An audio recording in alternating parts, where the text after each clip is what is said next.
Millionaire CEO fires poor intern in boardroom. Seconds later, she flips his world upside down. Hello everyone. Before we begin today's video, I need your help. We've noticed that the channel is losing traction, and subscribing is one of the best ways you can help us. It's quick, free, and allows us to continue bringing you great content. Your support means everything. Let's keep this channel growing collectively. Where are you watching from? Drop your city or country in the comments below. Thank you very much. Now, let's get back to our main character. The glass walls of the 32nd floor boardroom reflected nothing but cold steel and ambition. A dozen executives sat stiffly around the table, eyes locked on the man at the head. Arthur Blake, Millionaire CEO. Reputation sharper than the cut of his suit. His voice was flat, merciless. This meeting is over, and so is your internship. Gasps broke the silence.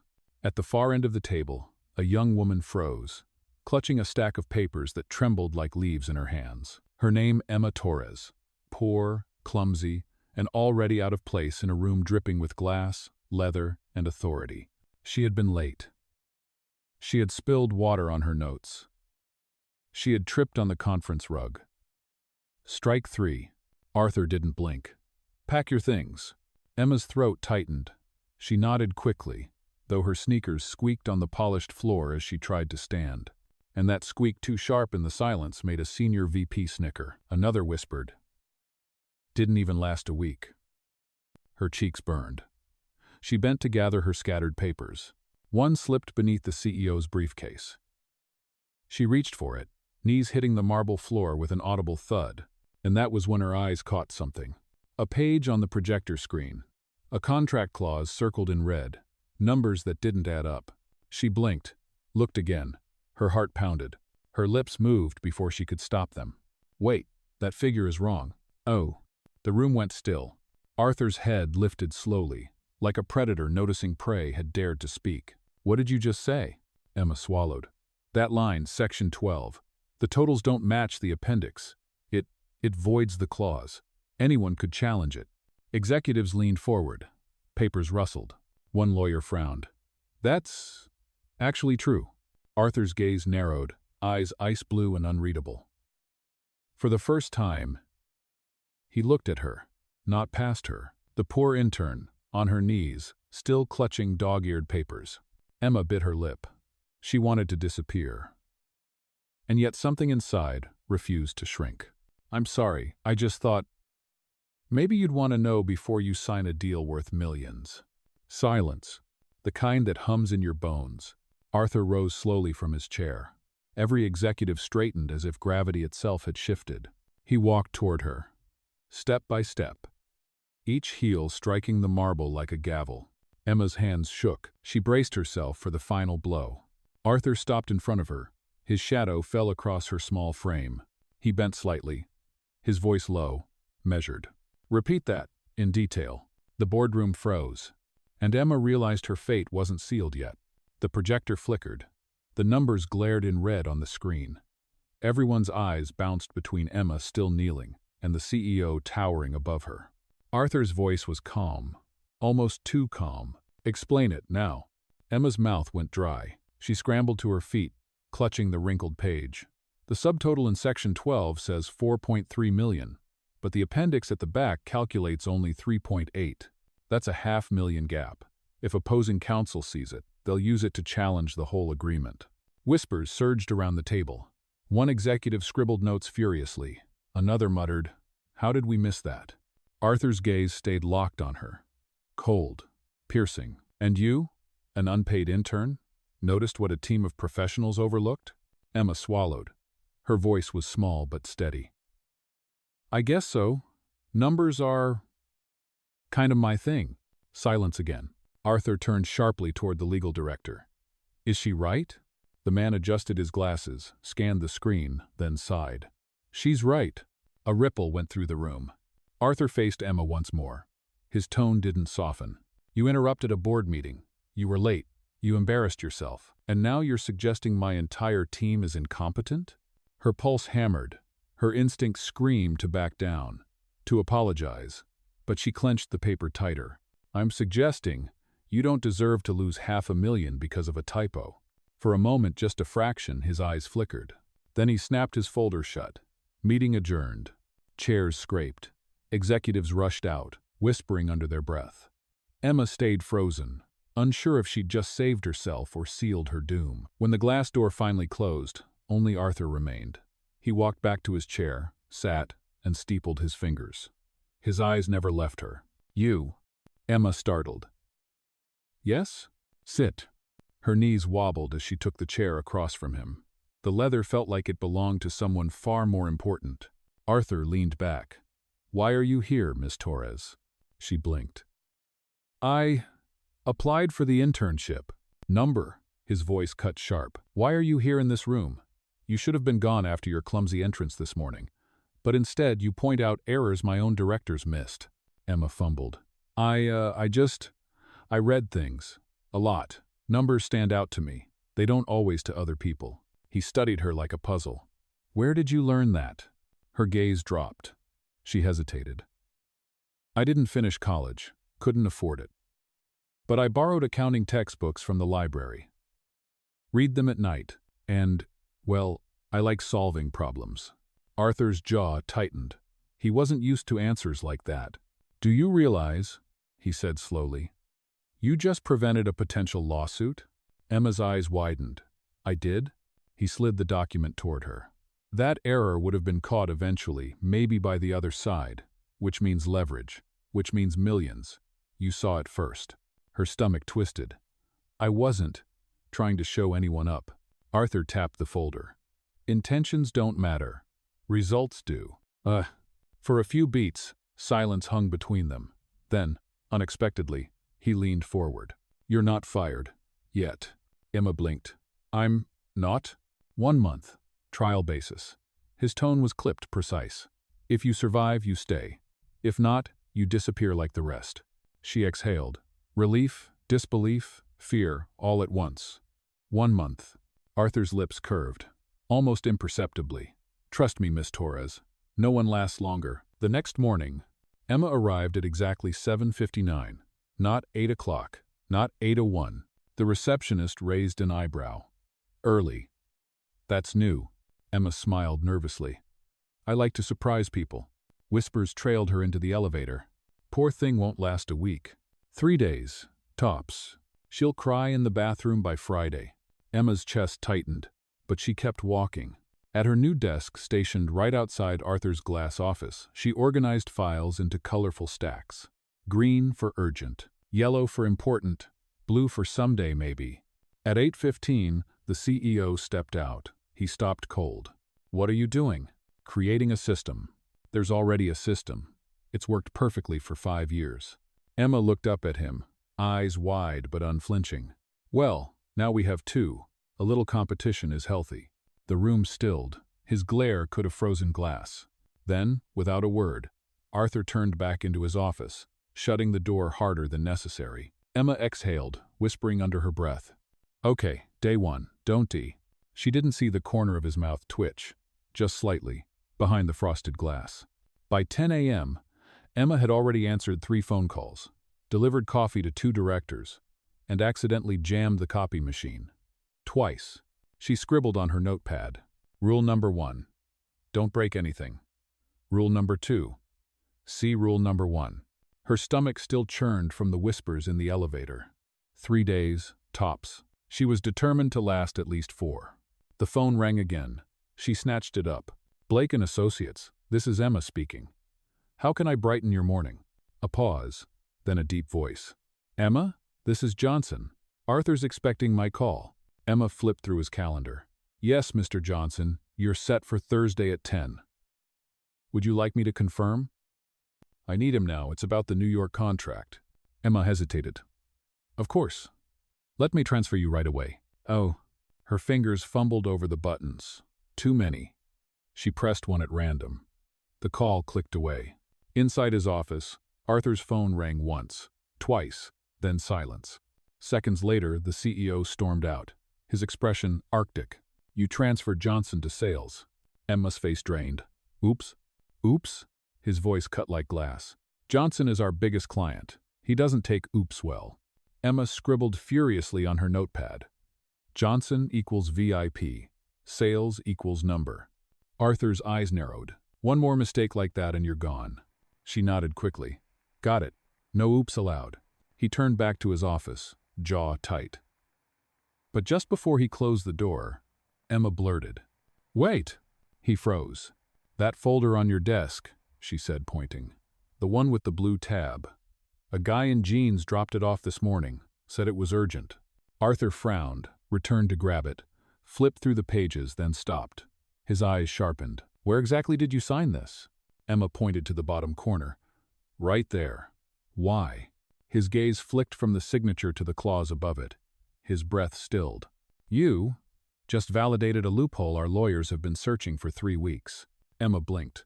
I did what? You signed on the line that protects us in the Johnson contract, without realizing it. Her jaw dropped. So, I saved the deal? Arthur studied her. For a moment, his icy exterior cracked just slightly. You did something 3 Harvard lawyers couldn't.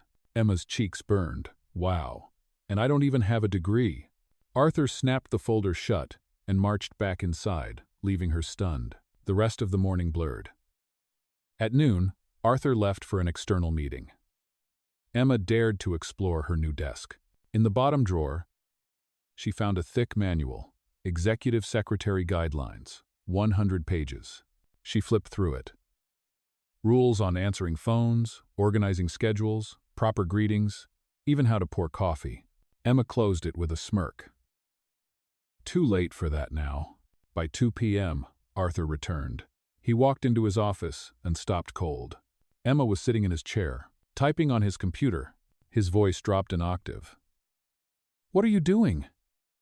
She spun halfway around, nearly tipping over. Testing the ergonomics. You must have back problems. This chair is terrible. Get out of my chair. Emma scrambled up, cheeks flaming. I was just checking if I could access files in case you needed something fast. Arthur narrowed his eyes. You don't have the password. She gave a sheepish smile. Collins 123, very original. He froze. You guessed my password? Not guessed. Guessed. Smart. I tried. Arthur. Then CEO. 3rd time's the charm. Arthur pinched the bridge of his nose. You've broken 6 security rules today. She lifted her chin. But I fixed the Johnson problem. That has to count for something. For the first time, silence stretched. His expression unreadable. Finally, go home, Miss Torres. We'll discuss boundaries tomorrow. Emma grabbed her bag, half expecting security to escort her out. She paused at the door.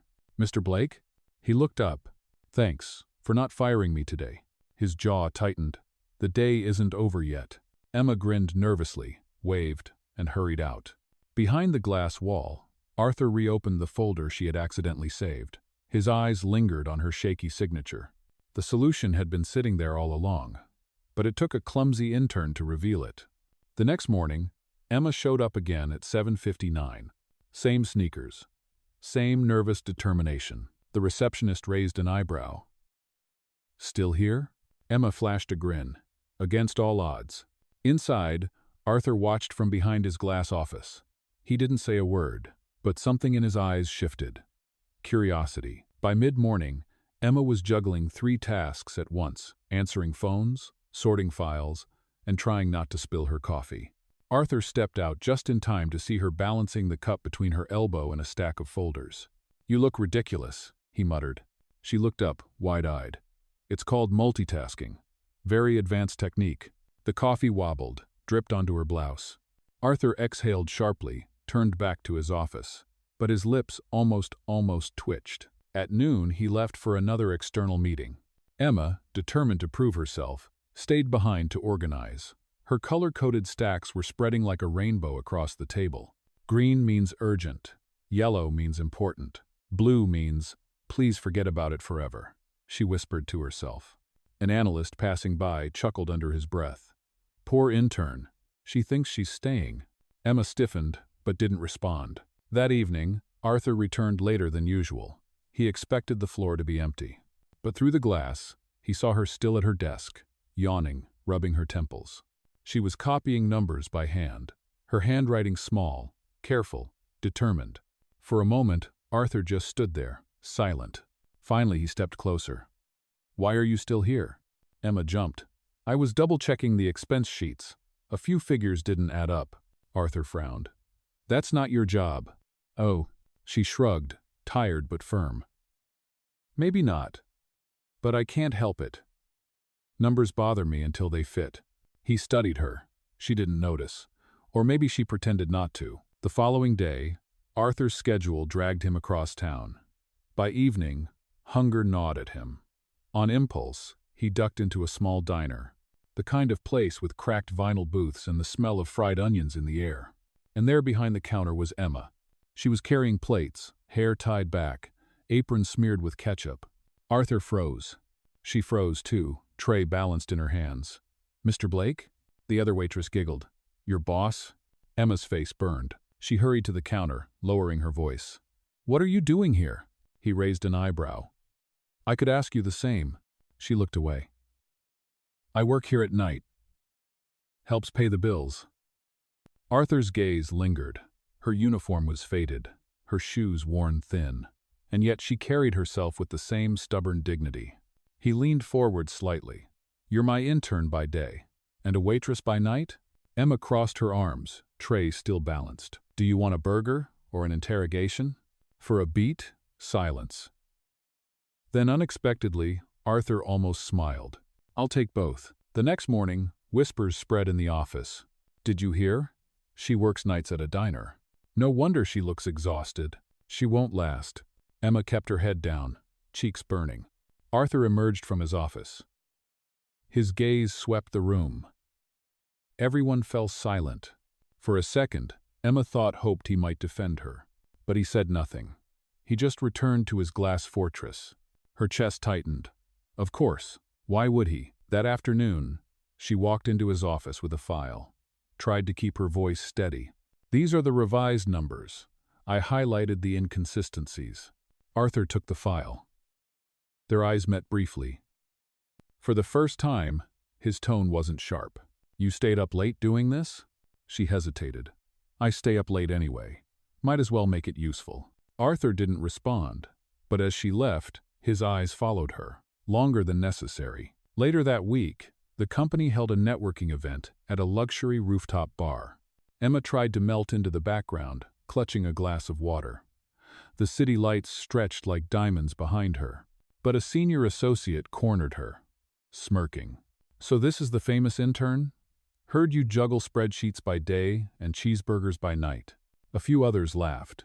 Heat rushed to Emma's cheeks. She forced a smile. "Better than juggling excuses," the man sneered. "Careful. This isn't a diner. One mistake, and you're out." The words cut. Emma turned only to see Arthur across the room, glass in hand, watching. Expression unreadable. Would he step in, or let her sink? The rooftop air was sharp with city lights and champagne laughter. Emma stood frozen, glass in hand, while the associate's words hung in the air. Day job intern, night job waitress. Quite the resume. Laughter rippled. Her throat tightened. Across the room, Arthur Blake watched. His face gave nothing away. Emma's chest burned.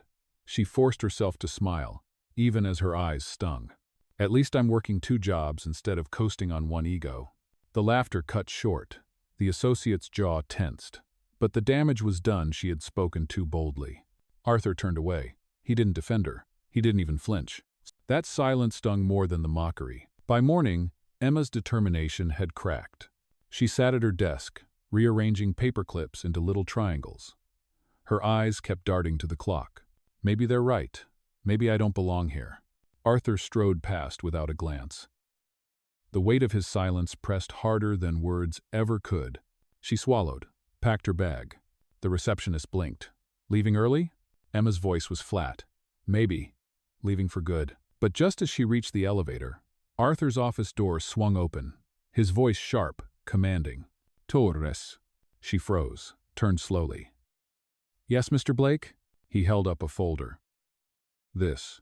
Where did you get these numbers?" Emma hesitated. "I recalculated last night. At the diner. Between tables." Arthur flipped through the pages. His jaw tightened. These adjustments just saved us from presenting faulty data to investors this afternoon. Silence stretched. Emma's fingers dug into the strap of her bag. He set the folder down. Why didn't you tell anyone? Her voice cracked. Because no one listens. Not really. I'm just the intern who spills coffee. For a heartbeat, his eyes softened. Just a fraction. Then his voice hardened again. You're still reckless, but useful. Her lips parted. Useful? 1 more month. Prove you can last. That afternoon, she sat through the investor meeting. Not at the table outside, at her tiny desk. But through the glass, she watched Arthur present, his voice steady, his slides flawless. And there highlighted in green were her numbers. Her chest swelled. No one clapped for her. No one even knew. But she knew. Later, when the meeting ended, Arthur walked out. His gaze flicked toward her desk. For the first time, he gave a small nod, barely noticeable. But to Emma, it was everything. That evening, she returned to the diner. Same apron, same cracked booth smell. As she wiped down a table, she heard a familiar voice. Table for one. She turned. Arthur Blake. Expensive suit, completely out of place under the neon lights. Emma's jaw dropped. You? Here? He adjusted his cufflinks. Apparently, I was hungry. And curious. She frowned. About what? He met her eyes. About you. For a second, her breath caught. Then the order pad slipped from her hand and clattered to the floor.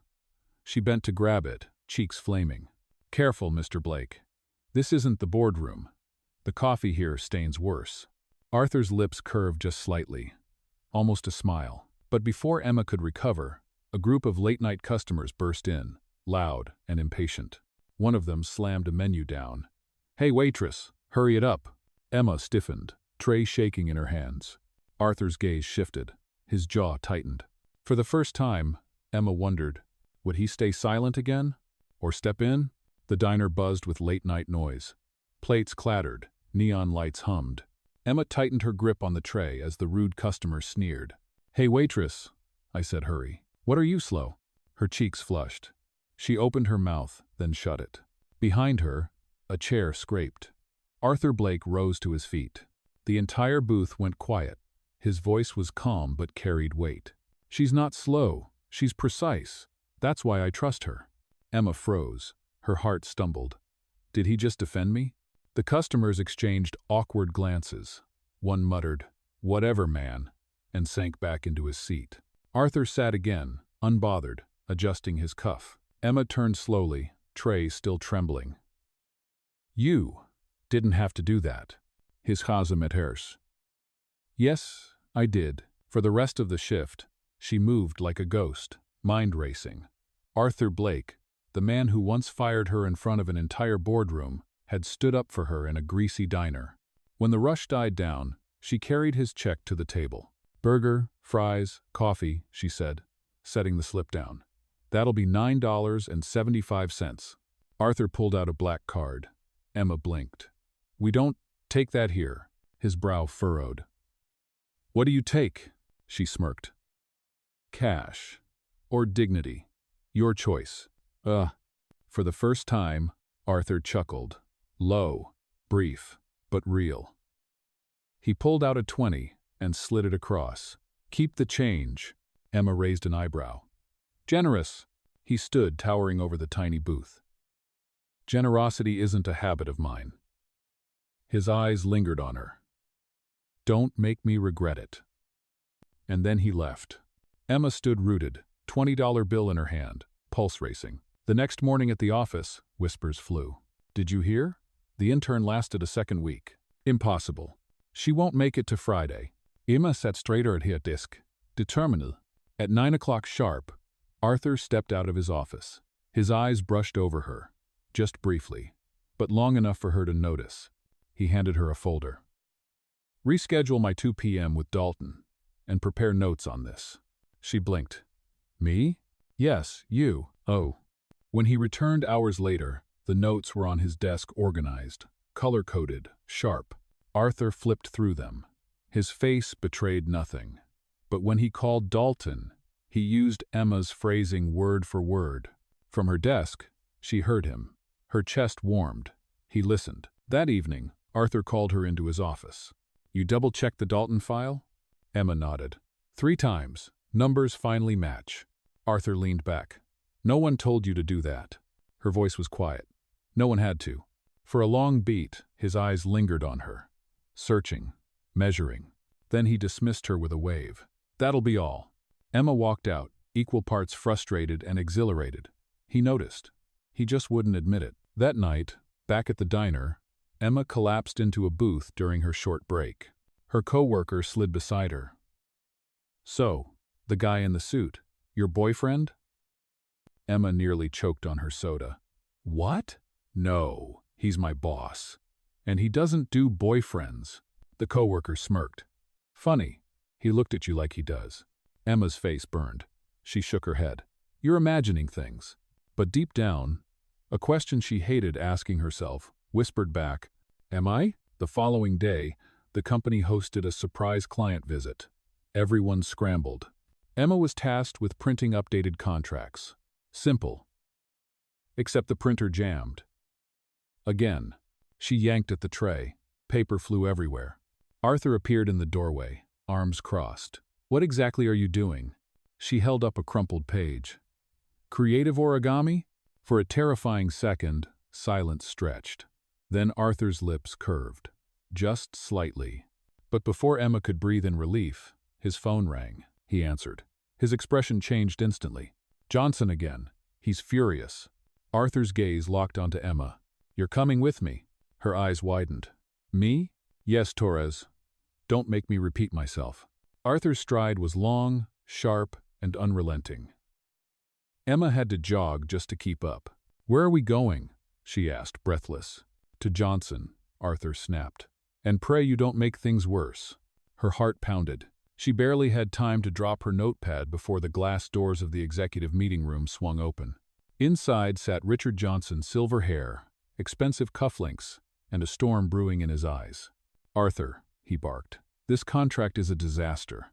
Deadlines are slipping, figures don't match, and my team is losing faith. Arthur slid into his seat, cold and composed. Emma hovered awkwardly near the door. Johnson's eyes narrowed. And who is this? Arthur's jaw tightened. My intern. Oh, Johnson scoffed. Perfect. Just what I needed. A child to fix multi-million-dollar deals. Emma's cheeks burned. She wanted to sink through the floor, but Arthur's gaze cut toward her. Sit. Her knees shook, but she obeyed. Johnson slammed a folder onto the table. Section 14. Clause 3.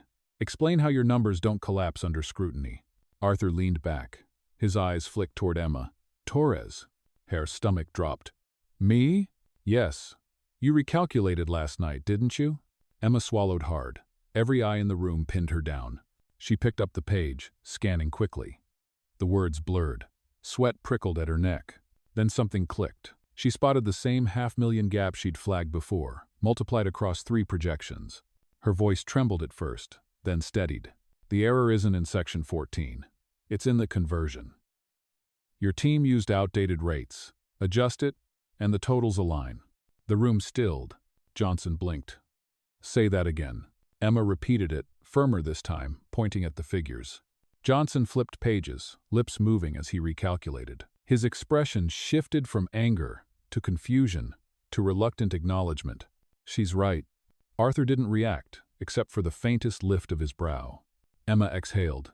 Her hands trembled under the table, but her voice stayed even. It's a simple fix. Messy, but simple. You'll recover the margin without rewriting the entire deal. For a moment, silence reigned. Then Johnson leaned back, eyes narrowing at her. You're not a secretary. Emma's throat tightened. No, sir. Just an intern. Johnson studied her for a long beat, then turned to Arthur. Keep her. She's sharper than your lawyers. Arthur's lips pressed into a line. He didn't answer. But his eyes lingered on Emma. Longer than usual. After the meeting, Emma followed Arthur down the hall, her nerves still sparking. I wasn't supposed to talk, was I? She blurted. Arthur's tone was flat. Number. She winced.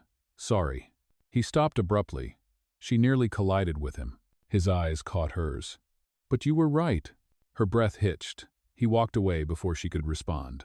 Back at her desk, whispers spread like wildfire. She corrected Johnson. An intern? Impossible. Maybe Blake is testing her. Emma sank into her chair, heart still racing. She scribbled on her notepad. Rule number 3. Don't open mouth in meetings, unless it saves millions. She smiled faintly. That evening at the diner, exhaustion clung to her bones. But when she glanced at the counter, Arthur was there again. Same suit. Same unreadable expression. Emma groaned softly. You again? He lifted his coffee cup. Apparently, this place grows on me. She rolled her eyes. Or maybe you're checking if I trip over plates. Arthur sipped. His gaze lingered, steady. Johnson was impressed. Emma blinked. You? Told him I was an intern? That's what you are. Her chest tightened. She forced a smile. Right, just an intern. But the way his eyes softened barely made her wonder if he believed it. The bell above the door jingled. A familiar voice drifted in sharp, condescending. It was the same associate from the rooftop event. He froze when he saw Emma behind the counter. Then his lips curved. So it's true. Day intern, night waitress. Arthur's jaw tightened. His cup clinked against the saucer. Emma's pulse quickened. The air thickened. This time, she wondered, would Arthur stay silent again? Or make it clear, once and for all, whose side he was on? The diner's neon lights buzzed overhead. The rooftop associate leaned on the counter, smirking at Emma. Well, well. I knew the rumors were true. Coffee by night, contracts by day. Quite the career path. Emma's chest tightened. She gripped the edge of the counter, nails digging into the wood. Arthur set his cup down, slowly. Enough. His voice cut, cold and deliberate. The associate blinked. Excuse me? Arthur rose from his booth, shoulders squared, presence filling the tiny diner. You heard me. That woman has done more for this company in 2 weeks than you've done in 2 years. Emma's heart thudded. The words didn't sound real. The associate laughed nervously. Come on, Arthur. She's just... Arthur stepped closer. Finish that sentence. I dare you. The diner went silent. Even the fry cook stopped flipping burgers.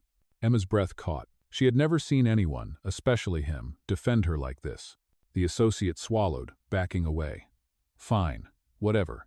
Enjoy your burger date. He shoved the door open, the bell jingling as he vanished into the night. Arthur adjusted his cufflinks, unbothered. Then his eyes shifted to Emma. You okay? Her throat tightened. Did you just defend me? His gaze was steady. You didn't deserve that. Emma stood frozen, apron wrinkled, tray still in her hands. For weeks, she had been mocked, dismissed, overlooked. But here, under greasy lights and the smell of French fries, Arthur Blake had silenced the room for her. She whispered, Why now? He didn't answer. Just left a 20 on the counter and walked out into the night. Emma's chest ached with questions she couldn't ask. The next morning, the whispers in the office were different. They say Blake defended her. In public. Impossible. He doesn't defend anyone. Emma kept her head down, cheeks warm. Arthur arrived, as cold and precise as ever. He didn't mention the diner. He didn't mention the associate. He just slid a folder across her desk. Conference at 3. Bring notes. Emma stared at him, waiting, hoping. But his face was unreadable. By afternoon, the conference room was packed. Investors, board members, cameras flashing. Emma sat in the back, scribbling notes. She told herself not to draw attention. Not today. Then, one investor raised his voice. These numbers don't align with last quarter's filings. Are you hiding something, Blake? The room stirred. Reporters typed furiously. Arthur's jaw flexed. He stayed calm. But Emma's eyes darted to the projection screen. She saw it instantly. A decimal misplaced. One small error, but enough to spark scandal. Her pulse raced. She looked at Arthur. He hadn't noticed. Her fingers gripped her pen. Her voice was a whisper. Don't sigh it. Don't interfere. Rule. Uch. But the words burst out anyway. It's not a discrepancy, it's a formatting error. The room froze. Arthur's head snapped toward her. Emma's face flushed, but she stood, pointing at the screen. The decimal is in the wrong place. Adjust it, and the numbers match exactly. The investor frowned, checked the page, then slowly nodded. She's right. A wave of murmurs swept the room. Arthur's gaze stayed locked on Emma. Sharp. Unreadable. The meeting continued, tension diffused. But Emma could feel his eyes on her the whole time. Afterward, he cornered her outside the boardroom. "You interrupted me." Again. Emma winced. "Sorry. But you saved me." Again. His voice was low, controlled. "And I don't know if I should fire you or thank you." Her chest tightened. "Maybe both?" For the first time, Arthur's lips curved. Not mockery, not disdain, something else. Before Emma could process it, his phone buzzed. He glanced down, expression darkening. "Cancel dinner," he muttered. Then to her, "You're coming with me tonight." Emma blinked. "To where?" His eyes narrowed. "A gala. Wear something appropriate." Emma froze in the hallway, Arthur's words still ringing in her ears. "A gala? Tonight? With you?" Arthur didn't blink. "Yes. Don't be late." Her heart pounded. "I don't have—" He cut her off. "You'll manage." Then he turned away, phone pressed to his ear, already moving on.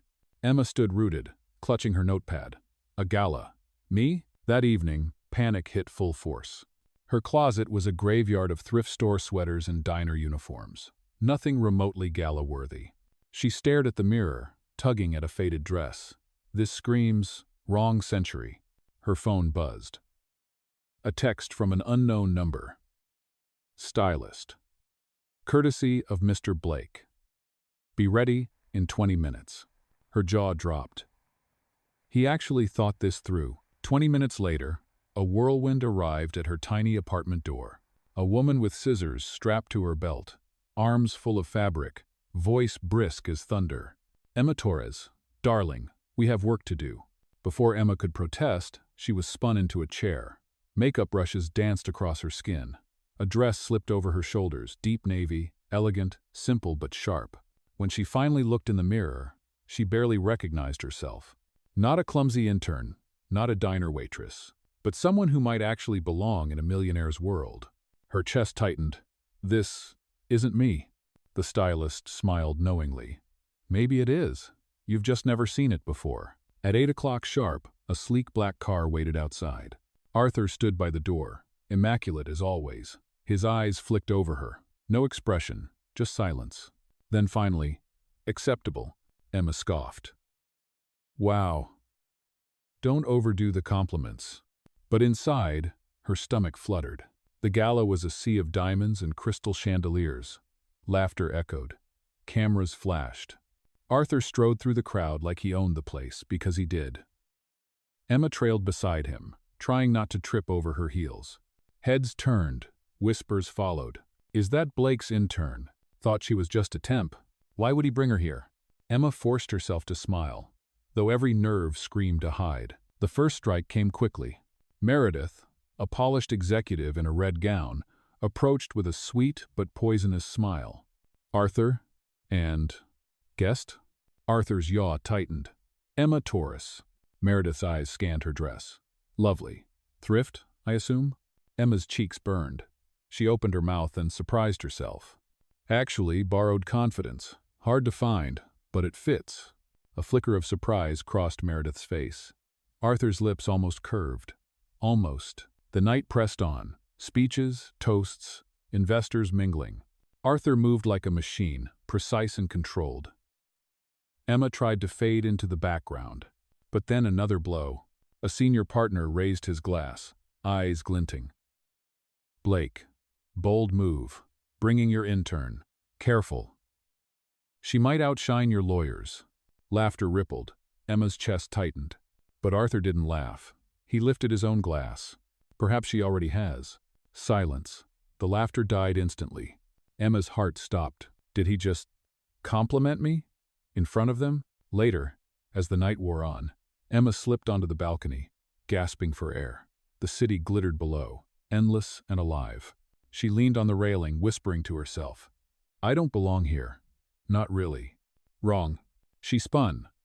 Arthur stood in the doorway, hands in his pockets, eyes unreadable. "You do."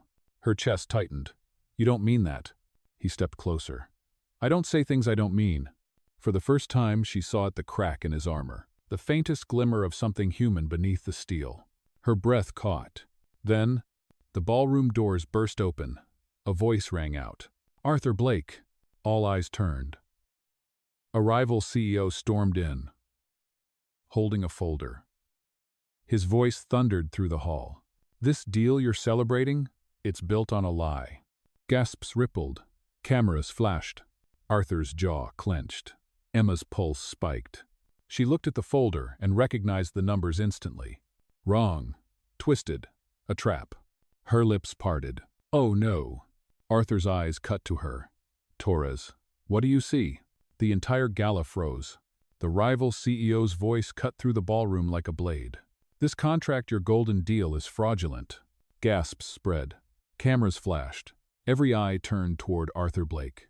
And then, to Emma, because Arthur's gaze was locked on her. "Torres, what do you see?" Emma froze. Her stomach flipped. "He's asking me? Here? In front of everyone?" She glanced at the folder, the numbers scrawled across the page. Her hands shook as she took it. Whispers hissed around her. "That's the intern. She doesn't belong here." Blake's finished. Her chest tightened. Sweat pricked her temple, but she forced herself to breathe. She scanned the figures. Her mind snapped into focus, the way it always did with numbers. And then she saw it. "It's not fraud," Emma said, her voice trembling at first, then stronger. "It's miscalculated. He used last year's rates, not this quarter's." The rival CEO sneered. "Ridiculous. Those are the official documents." Emma held the page up. "Then your documents are outdated. Look here, conversion tables. You're off by 1.5%. That alone inflates your totals by millions. Anyone here can check." She handed the page to the nearest investor. The man adjusted his glasses, recalculated quickly, then blinked. "She's right." The room rippled with shock. Emma's pulse hammered.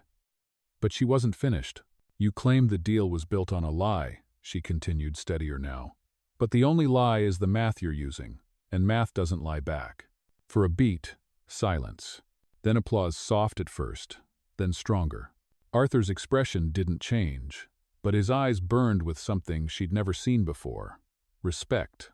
The rival CEO's face darkened. He grabbed the folder and stormed out, muttering under his breath. Emma stood frozen, breathless. She wanted to melt into the floor. Instead, she had just silenced a ballroom full of millionaires. Afterward, reporters swarmed. Flashbulbs burst. Questions flew. "Who is she?" "Blake, is this your new strategist? Did your intern just save your deal?" Arthur cut them all down with one sharp look. No comment, but when he guided Emma out of the ballroom, his hand pressed lightly against her back. Steadying. Protective. Her heart tripped. In the car, silence stretched thick. Emma fiddled with her hands, still trembling. "I shouldn't have spoken. Arthur interrupted. "You saved me." She blinked. "I did?" His gaze turned toward the city lights. "Twice now. Once with Johnson. Now tonight. Tell me, why does someone like you work 2 jobs just to scrape by?" Her chest tightened. She looked out the window. "Because life doesn't care if you're smart with numbers. It cares if you can pay rent. And keep the lights on." "Huh?" Arthur studied her profile. For once, he had no retort. The next morning, the office was buzzing. She shut down a rival CEO. "Blake's intern is all over the news." Unbelievable. Emma buried herself in her desk, cheeks burning. She wanted to disappear. But when Arthur arrived, silence fell. He walked straight past everyone, stopped at her desk, and set down a newspaper. Her face was on the front page. Arthur's eyes locked on hers. "Get used to it." Her stomach dropped. "What?" "You're in this now. No turning back." By midday, her inbox exploded. Invitations, job offers, even a scholarship from a university that had once rejected her.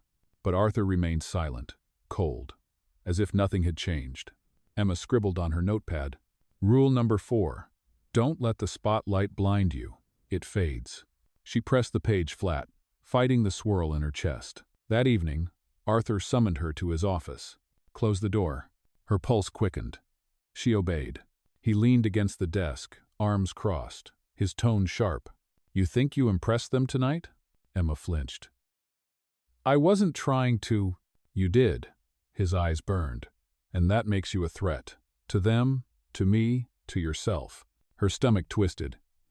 A threat? You're playing in a world that eats people alive, Torres. One wrong move, and you'll regret ever stepping foot in that boardroom. Oh, her breath caught. Then why bring me? His voice lowered. Because I don't trust anyone else. Silence, heavy, charged. Emma's chest pounded. She couldn't breathe. Then his phone buzzed. He glanced down, scowled. Family dinner? Mandatory. He looked back at her. You're coming. Emma's jaw dropped. Me? To meet your family? Arthur's eyes were steel. Yes. And if you think the board was ruthless, wait until you meet them. Oh. The car rolled to a stop in front of an estate that looked less like a house and more like a palace. Marble columns, iron gates, a fountain glittering under the evening lights. Emma's jaw slackened. This is your home? Arthur didn't glance up from his phone. One of them.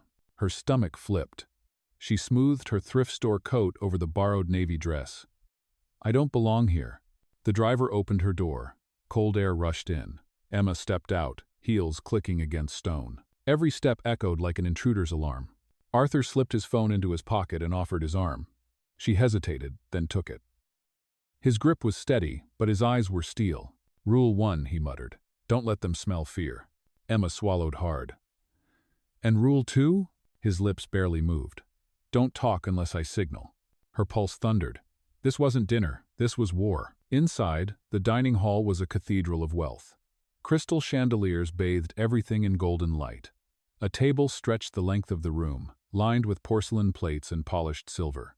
At its head sat a woman with perfect posture and eyes sharp as knives. Arthur, she greeted coolly. And who is this? Arthur's jaw tightened. Emma Torres, my guest. Emma forced a smile. Good evening. The woman's gaze swept over her dress, pausing on the scuffed heels. A faint smile curved her lips, not kind, not warm. Charming. Where did you find her, Arthur? The clearance aisle? Laughter tittered around the table. Emma's cheeks burned. She lowered her eyes to the polished floor. Arthur's voice was clipped.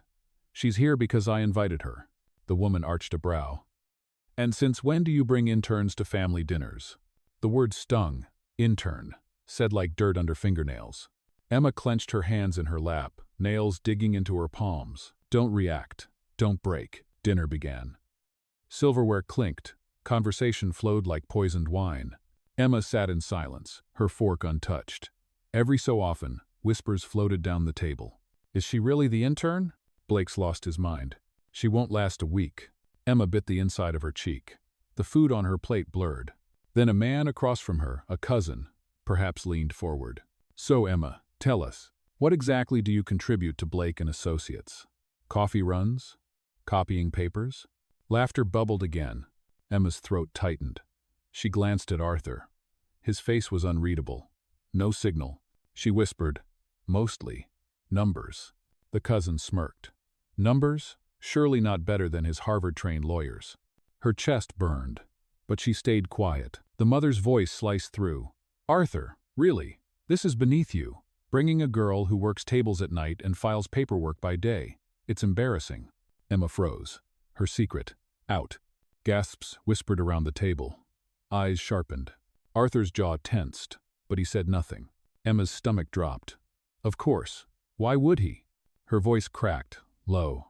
Excuse me. She rose from the table, chair scraping loudly against marble. The hall went silent. Every eye followed her as she walked toward the door, each step heavier than the last. In the corridor, Emma braced against the wall, fighting tears. Why did I come? Why did I think I could belong in his world? Emma. Arthur's voice. Behind her. She swiped her eyes quickly. Don't. Just don't. He stepped closer, but she wouldn't face him. They humiliated me, she whispered. And you let them. His voice was low, tight. If I defend you here, they'll only tear you apart more. My family feeds on weakness. She spun, eyes wet. Then maybe I don't want to be strong like them. For a heartbeat, his mask slipped. Pain flickered in his eyes, then steel again. Come back to the table. She shook her head. Why? So they can laugh again? Because, his voice dropped. You're not finished yet. Her breath hitched. His eyes held hers, unflinching. For the first time, she saw it. He wasn't asking. He was trusting. Back in the hall, Emma sat again. fork in hand, head high. The cousin sneered. Back for more? Emma smiled thinly. Depends. Are you serving dessert or just empty insults? A ripple of shock spread. A few stifled laughs. Arthur's mother's eyes narrowed. Careful, dear. You're not one of us. Emma leaned forward, voice calm but steady. You're right. I'm not. I didn't grow up with estates and tutors. I grew up with overdue bills and library books. But numbers? They don't care about last names. They care about truth. And I've saved your son's company twice with that truth. The table stilled. For the first time, silence fell in her favor. Arthur's eyes never left her. Then, abruptly, the mother stood, her tone icy. Arthur, a word, now. Arthur rose slowly, jaw tight. He cast one last look at Emma before following his mother out. The moment the doors closed, whispers erupted again. Emma gripped her fork, heart hammering. Did I just make things worse? In the other room, voices rose sharp, muffled, angry. Emma strained to hear. Words drifted back. She's nothing. She'll ruin you. End this now. Hestomachsang. Minutes later, Arthur returned alone, his face unreadable. He stopped beside Emma's chair. For a moment, he said nothing. Then quietly, so only she could hear. They want you gone. Emma's throat tightened. And you? Arthur's eyes burned into hers. Cold, fierce, something more. That, he said, isn't their decision. Oh, the rest of the dinner dragged like a storm cloud. Forks clinked, but no one tasted the food. Every glance at Emma was a dagger. Every whisper, a blade behind her back. Arthur sat beside her, calm as stone, but his hand tapped once against the table, a silent code only she caught. Stay steady, don't break. Emma's pulse rattled. She forced her chin up, though every nerve screamed to run. When dessert was served, the knives came out. Arthur's cousin leaned forward, swirling wine. So, Emma, do they teach etiquette at the diner, or is it self-taught between burger orders? Snickers erupted. Emma's cheeks flamed. She inhaled slowly. Funny. I could ask the same about decency at Ivy League schools. The table fell silent for a beat. Arthur's lips twitched just slightly. His cousin's face flushed crimson. The mother's voice cut sharp. Enough, Arthur. This charade embarrasses us all. End it. Arthur's jaw flexed. Number. A gasp rippled. His mother's eyes narrowed. Then we will. The next morning, chaos hit. Emma walked into the office and froze. Her face plastered across the news. Headlines screamed. Billionaire CEO brings waitress to family dinner.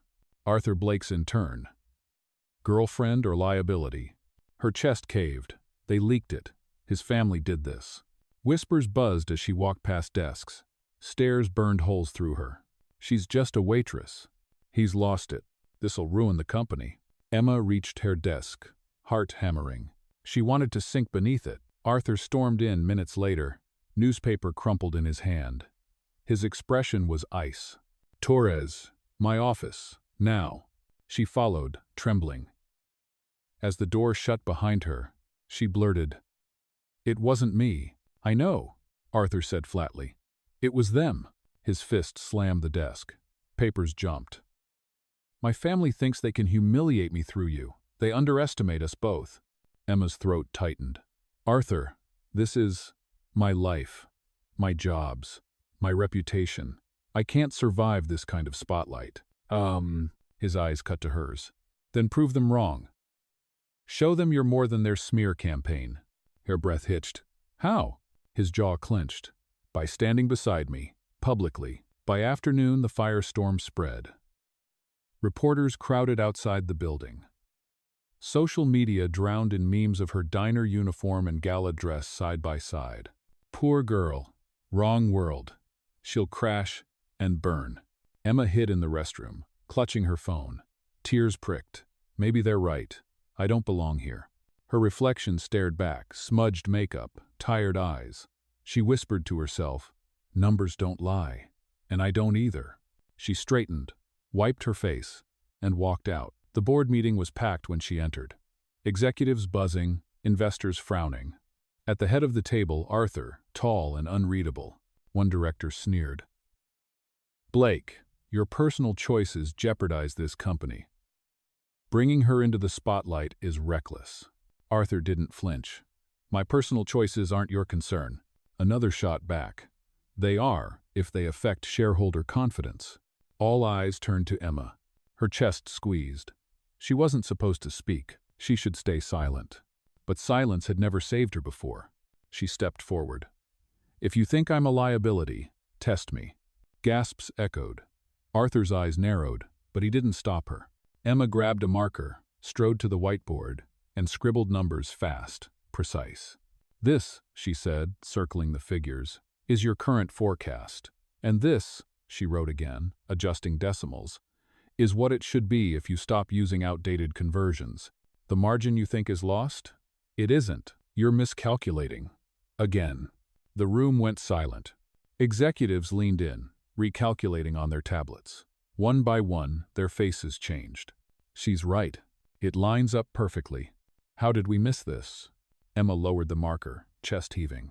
Because you underestimated me. Just like his family does. Just like you all do. Arthur rose slowly, his gaze sweeping the table. She saved this company, twice. Maybe start listening before mocking. Silence reigned. No one argued. After the meeting, Emma slumped into her chair, drained. She half expected Arthur to scold her for speaking out again. Instead, he stopped by her desk, his voice low, so only she could hear. You were reckless. She winced. I know, but brilliant, he added, eyes steady. Don't forget that. Her heart stumbled. That night, she returned to the diner. Same apron, same neon lights. But when she walked in, half the booths were filled with people whispering her name. That's her, the intern who silenced a boardroom. Waitress by night, genius by day. Emma's cheeks flushed. She ducked behind the counter, wiping a table furiously. Then the doorbell jingled. Arthur stepped in. Every head turned. He ignored them all, striding straight to the counter. His voice calm, deliberate. You're not running from this. You're standing with me. Emma swallowed hard. Arthur, tomorrow night, charity gala. You're my date. Her knees went weak. You're… what? His gaze was unflinching. They want to destroy you, so we'll give them a show instead. Her chest tightened. I can't. Yes, you can, he said firmly. Because you're not just my intern anymore. You're part of this fight. The diner was silent. Every eye on them. Emma's breath caught. She wanted to protest. To run. But instead, she whispered, okay. The night of the charity gala arrived too quickly. Emma stood in her tiny apartment, hands trembling as she smoothed the borrowed gown over her frame. Silver silk, elegant and sharp. Too sharp. She felt like a girl wearing someone else's skin. Her phone buzzed. A text from Arthur. Car outside. Don't be late. She swallowed hard. Here we go. The gala was a cathedral of wealth. Chandeliers glittering. Violins playing. Photographers crowding the red carpet. Arthur stepped out of the car first, immaculate in black tuxedo. Cameras flashed instantly. Then Emma followed. The noise surged. Is that her? The waitress intern? Why would Blake bring her? Flashes blinded her. Shouts echoed. Emma's heart slammed against her ribs. But Arthur extended his arm, steady as steel. She hesitated, then slipped her hand into his. For a fleeting second, the world stilled. And then they walked forward together. Inside, the ballroom pulsed with whispers. Emma felt every stare like a blade. Arthur moved through the crowd like a commander. Cold, unshaken. Emma trailed beside him, forcing her chin up. Don't trip. Don't stumble. Then, a familiar voice cut sharp. Well, if it isn't the intern. Meredith, in emerald silk, her smile dripping venom. Lovely to see you again, she said sweetly. Though I must say, the gown can't quite hide the diner underneath. Laughter rippled. Emma's cheeks burned. Arthur's jaw tightened. But before he could speak, Emma lifted her glass, voice steady. You're right. A gown can't hide who I am. But apparently, money can't hide jealousy either. The laughter turned. A few gasps. Even a chuckle or two. Arthur's lips twitched the faintest shadow of a smile. As the night deepened, speeches began. Politicians, CEOs, socialites, each one more polished than the last. Emma stood in the corner, sipping water, trying to disappear. Then the host's voice boomed. And now, our guest of honor, Arthur Blake, with his guest. Applause thundered. Arthur stepped forward. Cameras followed. Then the host's eyes flicked to Emma. "Miss Torres, care to share a few words? The city would love to hear from the woman who's turned the business world upside down." Emma's stomach dropped. "No, not me.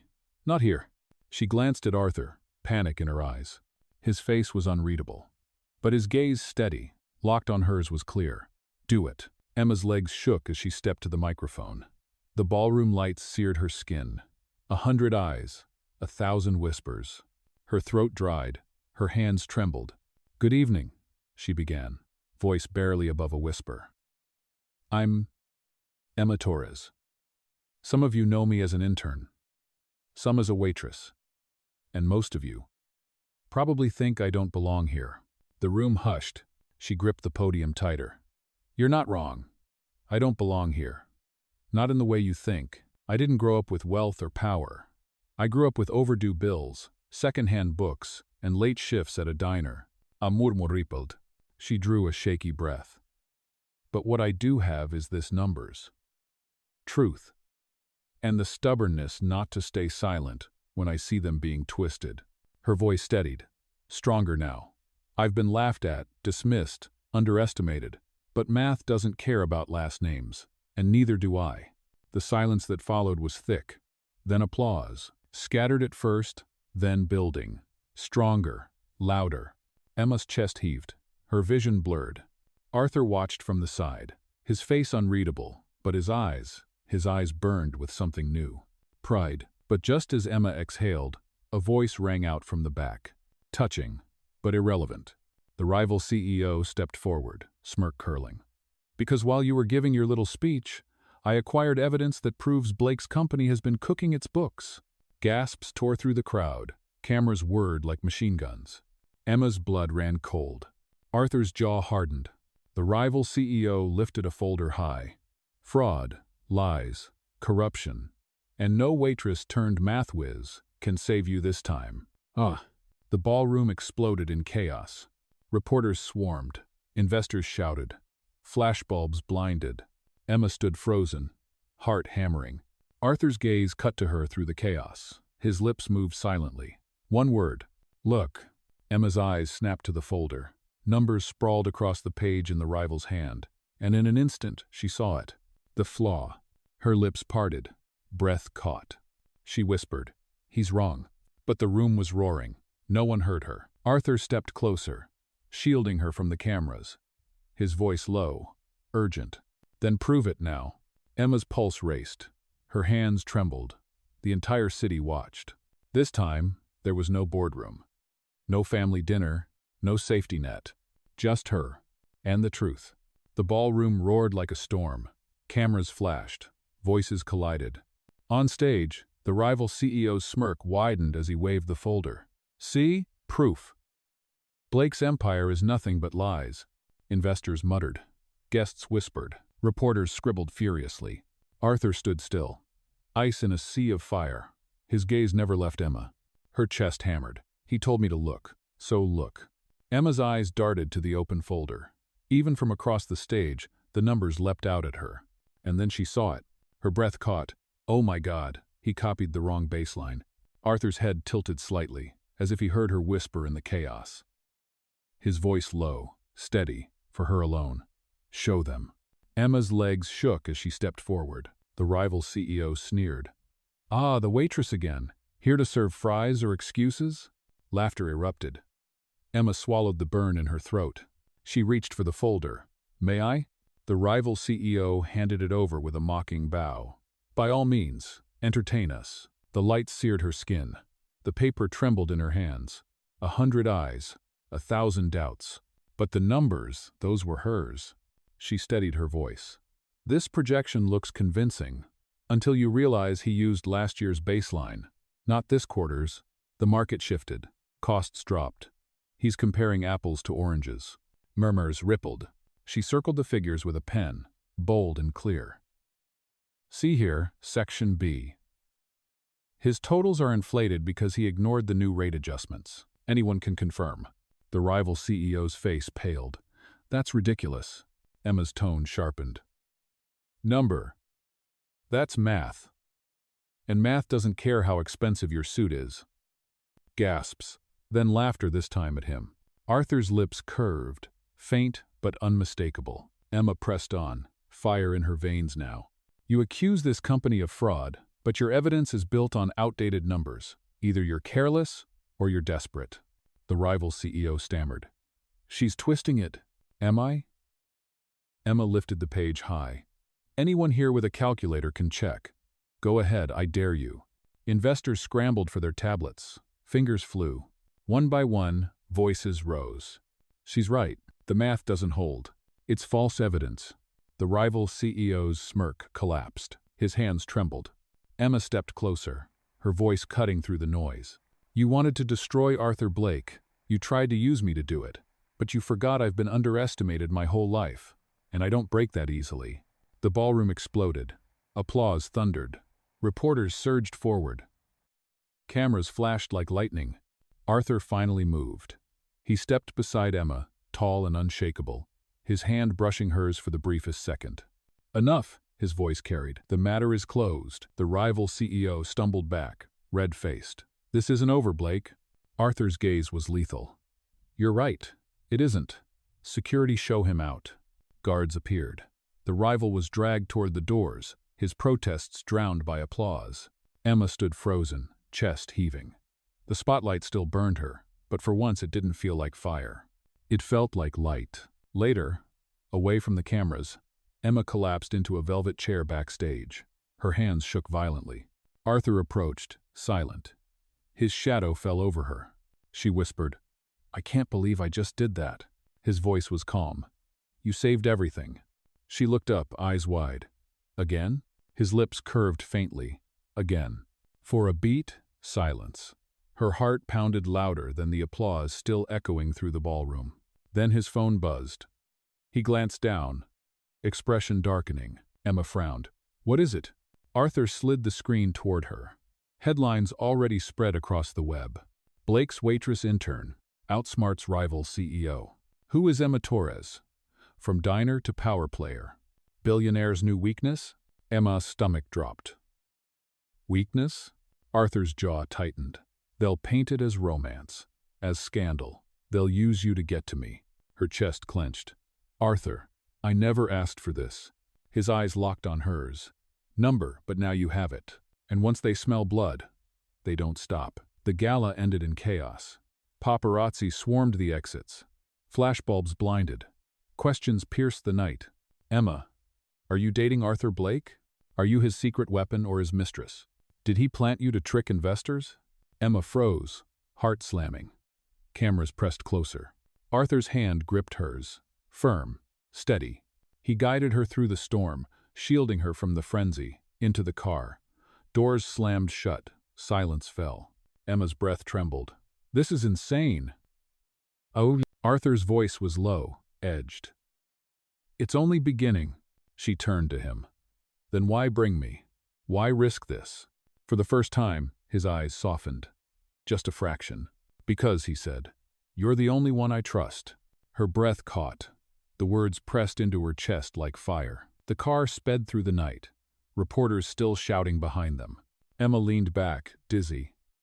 What happens now? Arthur looked out the window, city lights flashing across his face.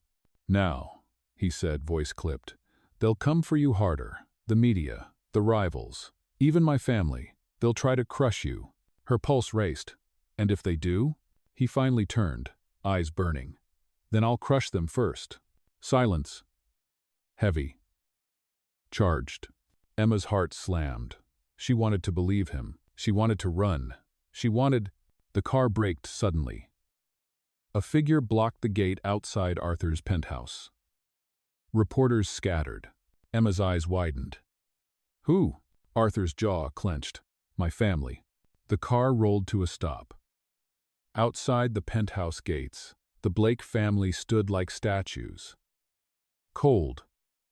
Unyielding. Arthur's mother stepped forward first, pearls gleaming at her throat, voice sharper than glass. Arthur, enough of this foolishness. It ends tonight. Emma's chest tightened. The cameras had followed, reporters huddled behind, microphones ready. The city was watching. Arthur opened the door, stepped out, tall and unshakable. "Move." His mother didn't flinch. "Not until you send her away." Emma's stomach twisted. Her hands shook on her lap. This is it, the final strike. She opened the door slowly, heels clicking on the pavement. The flashbulbs burst again. Arthur turned sharply. "Emma, stay inside."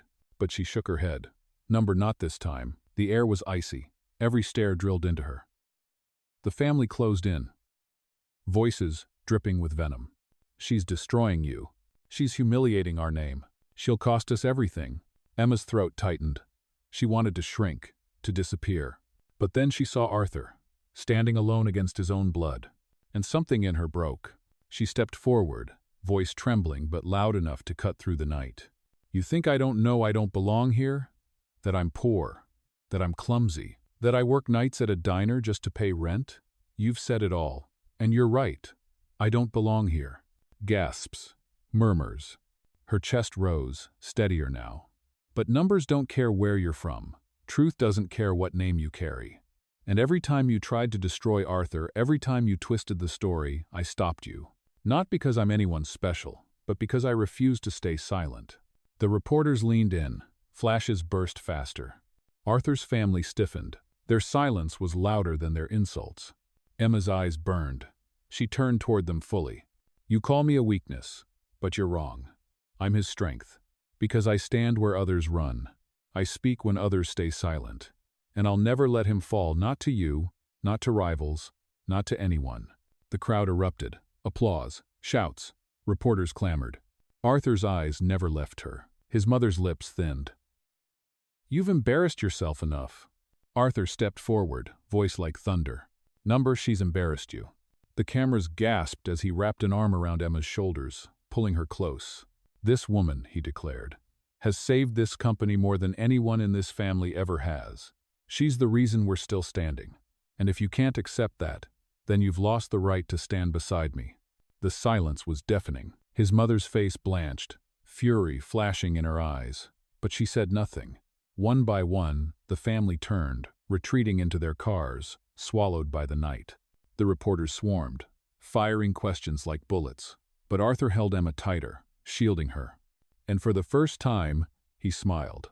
Not cold, not mocking, but real. Inside the penthouse, silence wrapped them both. Emma collapsed onto the couch, head in her hands.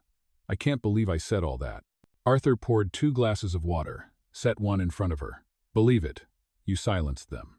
She laughed shakily. "For now," he studied her, his gaze softer than she'd ever seen. "You've done more than that. You changed me." Her breath caught. "Arthur," he held her eyes. "For once, no walls, no armor, just truth. I brought you into my world thinking you were temporary, disposable. But you've proven more than anyone. You've shown me that strength isn't in titles, or money, or legacy. It's in standing when everything tries to push you down." Her throat tightened. Tears pricked. "I just didn't want you to fall." Arthur's lips curved faintly. He reached for her hand. "And you didn't." The next morning, headlines spread like wildfire. Waitress intern stuns billionaire's family. Emma Torres, the voice that silenced the Blakes. Not a weakness, but his strength. Emma sat at her desk, staring at the paper, her own face smiling back at her. It didn't feel real. Around her, whispers shifted. "She's incredible. She saved him again. Maybe she really does belong."